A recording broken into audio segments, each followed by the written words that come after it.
बात प्राचीन काल की है। एक गांव में एक परिवार सुख से अपना जीवन व्यतीत कर रहा था। उस परिवार में केवल पति पत्नी थे। समय बीता गया, उनके घर में कोई बच्चा पैदा नहीं हुआ, इसलिए हमेशा पति पत्नी दुखी रहते थे। लेकिन कुछ समय बाद धीरे धीरे समय चक्र बदल गया। एक दिन उसके के पति को ऐसी बीमारी हो गई कि वह बिस्तर पर लेटने के बाद फिर से उठने की क्षमता खो बैठा। क्योंकि उसे कैंसर था, इसलिए काफी दुबला पतला एवं कमजोर हो गया। अब वह अपने पति को बीमारी से बचाने के लिए शहर शहर भागने लगी। हर तरफ से लाचार होकर वह मायूस होकर पति को घर ले आई।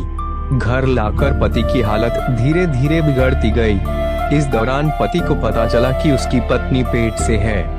जब उसने यह बात अपने पति को बताई तो पति ने कहा कि अब उसे मरने से पहले यह चिंता नहीं है कि उसके कोई संतान नहीं है।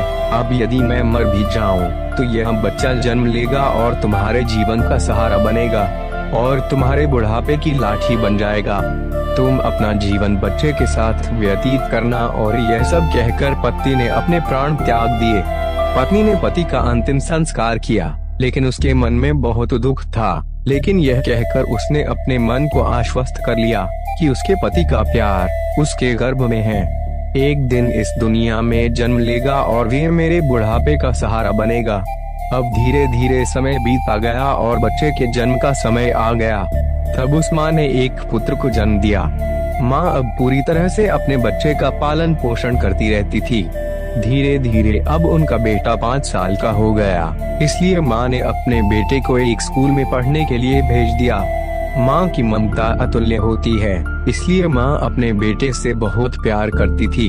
माँ अपने बच्चे का दर्द में नहीं देख सकती, इसलिए माँ उस बच्चे का दुख एवं दर्द स्वयं उठाती थी। अमीर लोगों के घरों में काम करके कुछ पैसे बच जाती थी। माँ बेटे की हर मांग पूरी करती थी। धीरे धीरे बेटा बड़ा हुआ और उसने उसे गांव से बाहर शहर में पढ़ने के लिए भेज दिया। बेटा भी मन लगाकर पढ़ाई करने लगा और एक दिन वे एक बड़ा अधिकारी बन गया। जब माँ को इस बात का पता चला तो वह बहुत खुश हुई कि उसके जीवन के सभी संकट अब उसके बेटे द्वारा काट दिए जाएंगे। बेटा अब गांव से दूर रहने लगा और आत्मविश्वास से अपना काम करने लगा। अब उसकी माँ गांव में अकेली रह गई थी। धीरे धीरे समय बीता गया। नौकरी को अधिक समय देने के कारण बेटे का अपनी माँ के प्रति लगाव भी कम होता गया और वह अपनी माँ को लगभग भूल चुका था। उसे वहाँ एक लड़की से प्यार हो गया। जब उसने लड़की को अपनी माँ के बारे में बताया तो लड़की ने कहा कि अगर वह यह सब अपनी माँ को बताएगा तो वे हमारी शादी के लिए तैयार नहीं होगी भी। इसलिए उसने बिना अपनी माँ को बताए शादी कर ली और लड़की ने अपने माता पिता से मिलकर शादी कर ली। अब यह बेटा अपनी पत्नी के प्यार में इतना फंस गया कि वह अपनी माँ के सारे कष्ट भूल गया। जब उसकी माँ को इस बात का पता चला तो उसे बहुत दुख हुआ, लेकिन माँ यह सोचकर अपने मन को समझा लेती कि एक दिन उसका बेटा जरूर आएगा। समय बीत रहा था और माँ भी अब बूढ़ी हो रही थी। गांव के लोग भी उसे कहने लगे कि उसका बेटा अब कभी नहीं आएगा, लेकिन उस माँ के मन में उम्मीद थी कि एक दिन उसका बेटा जरूर आएगा। उधर बेटा पत्नी के प्यार में फंसकर माँ को पूरी तरह भूल चुका था। यहाँ धीरे धीरे माँ भी इतनी बूढ़ी हो गई कि माँ को चलने फिरने में परेशानी होने लगी। फिर एक दिन उसने गांव के लोगों को बुलाकर एक पत्र लिखा। उसने वह पत्र अपनी अलमारी में सुरक्षित स्थान पर रख दिया। गांव के लोगों से कहा कि जब उसका बेटा आए तो उसे यह पत्र दे देना। और बूढ़ी माँ एक दिन अपने बेटे की याद में गुजर गई। इधर एक दिन ऐसी बात को लेकर उनके बेटे और उसकी पत्नी का झगड़ा हो गया और उसकी पत्नी ने उसे हमेशा के लिए छोड़ दिया। अब बेटे को अपनी माँ की याद आई और एक दिन वे गांव आया।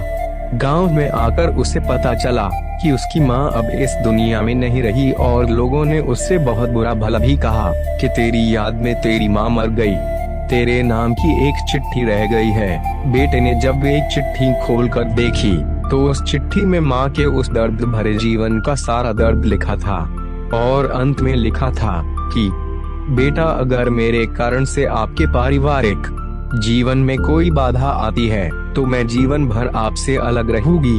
अब बेटे को अपनी माँ के प्यार का एहसास हुआ और उसने अपनी गलती का पश्चाताप किया, क्योंकि माँ का प्यार स्वार्थ रहित होता है।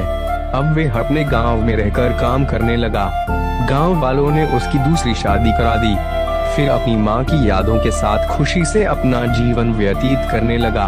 तो दोस्तों, यह थी हमारी आज की कहानी। उम्मीद करते हैं आपको पसंद आई होगी। आपका क्या कहना इस कहानी के बारे में कमेंट करके हमें जरूर बताएं। वीडियो को लाइक करके चैनल को सब्सक्राइब कर लीजिए, साथ में घंटी को दबाकर ऑल पर सेट कर लीजिए ताकि आने वाली वीडियो आपको तुरंत मिले। मुझे दीजिए अगली वीडियो तक इजाजत। तब तक के लिए धन्यवाद।